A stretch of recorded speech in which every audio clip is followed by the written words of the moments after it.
quel est le message que tu dois entendre? En tout cas, celui qui doit venir à toi. On te parle de rancune. Accepte la colère qui te traverse, accepte un petit peu ce que tu es en train de vivre. On te parle véritablement de rancune en lien avec une autre personne. On te parle aujourd'hui d'acceptation. Il est temps pour toi de pardonner. Non pas pour l'autre, mais véritablement pour toi. Et clairement, on parle de ton ex. Qu'est-ce qu'il a bien pu te faire pour te mettre dans un état comme celui-là? La page de chemin de vie médium, c'est bien la nôtre, c'est notre deuxième. Donc, s'il vous plaît, arrêtez de la signaler, ça n'a pas d'intérêt. On vous l'a déjà dit, c'était notre page de secours parce que la page du ciel à la terre est, comment dire, un petit peu bloquée en ce moment. Donc, on passe aussi par chemin de vie médium. Donc, arrêtez, s'il vous plaît, de la taguer. On vous l'a déjà dit. Allez, bref, on te parle. Libère un petit peu ce blocage-là. Tu te bats contre toi-même, certainement une colère contre toi parce qu'il y a certainement quelque chose que tu n'as pas accepté, qu'il t'a fait vivre. En tout cas, il a dû te mettre dans une situation telle qu'aujourd'hui, tu as une vraie colère contre cette personne. On te parle de, tranquille quoi. Quel est le blocage que cela crée en toi? Quel est ce que cela met en lumière? Qu'est-ce que tu peux mettre en œuvre pour débloquer ça et passer peut-être à autre chose? En tout cas, énergétiquement, c'est encore incroyablement lié à lui ou à elle. On parle de changement imminent, de réussite face à la rupture. Ce qui va être clair, c'est qu'il faut absolument que tu passes par l'acceptation peut-être de cette rupture pour pouvoir dépasser ça et passer ensuite à autre chose. Tant que tu as une personne dans ta tête, en tout cas dans ton esprit, dans ton inconscient, tu ne peux pas mettre des choses en place. Tu peux essayer, on voit bien, parfois on le voit, nous, en consultation, on tente de passer à autre chose, de rencontrer d'autres personnes, mais tout de suite, il revient dans ton esprit. Pourquoi es-tu autant attaché à cette personne? Qu'est-ce qu'il y a encore de lié entre vous deux? Pourquoi cette partie de ton âme est encore accrochée à cette personne? Que tu sois en relation sacrée ou pas. Ça peut mettre en lumière un petit peu aussi aller travailler le recouvrement d'âme, aller comprendre pourquoi tu as laissé quelque chose à toi chez cette personne. Pourquoi ne récupères-tu pas l'intégralité de tout ton être? Je ne sais pas. Pour moi, il y a quelque chose quand même à aller chercher de ce côté-là.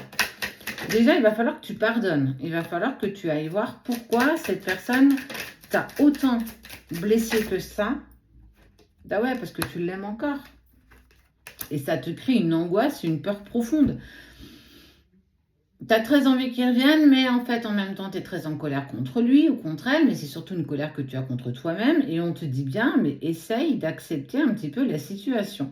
Est-ce que tu ne peux pas tourner cette situation à ton avantage? Est-ce que tu ne peux pas travailler quelque chose pour être moins dans cette lourdeur d'âme, en fait? Parce qu'on sent que c'est lourd quand même, c'est compliqué, tous les jours, c'est compliqué, il revient régulièrement, tu te poses la question de savoir s'il va revenir en contact, en communication ou revenir clairement dans ta vie. Tant que tu es dans l'attente de ça, n'attends pas grand-chose parce que clairement, les choses ne se mettront pas en place. On voit effectivement qu'il y a eu, alors, j'ai pas forcément la forme de trahison, mais l'inacceptation de la situation dans laquelle il te met. Qu'est-ce qui peut, ce sont les enfants, qu'est-ce qui peut être mis en place pour que tu ne sois plus esclave ou j'ai envie de dire otage de cette situation? Pourquoi continues-tu de t'infliger encore tout ça alors que peut-être que si tu lâchais prise, que tu pardonnais, que tu arrivais à mettre un point final, ça ne veut pas dire que tu ne pourras pas en ouvrir un autre avec cette personne, mais tant que tu es dans cette colère, cette rancune, cette amertume, bah clairement, tu ne peux rien construire de bon. C'est pas tant pour l'autre que je te dis tout ça, c'est véritablement pour toi. Comment toi, tu peux essayer d'aborder à nouveau cette situation avec le recul, un changement d'angle différent, de toute façon qui t'amènera vers une réussite. En tout cas, d'être certainement mieux avec toi-même. C'est peut-être là que tu dois commencer. Être mieux dans ta peau, être mieux avec tes pensées, avec tout ton être. Tu penses, tu dis, tu fais.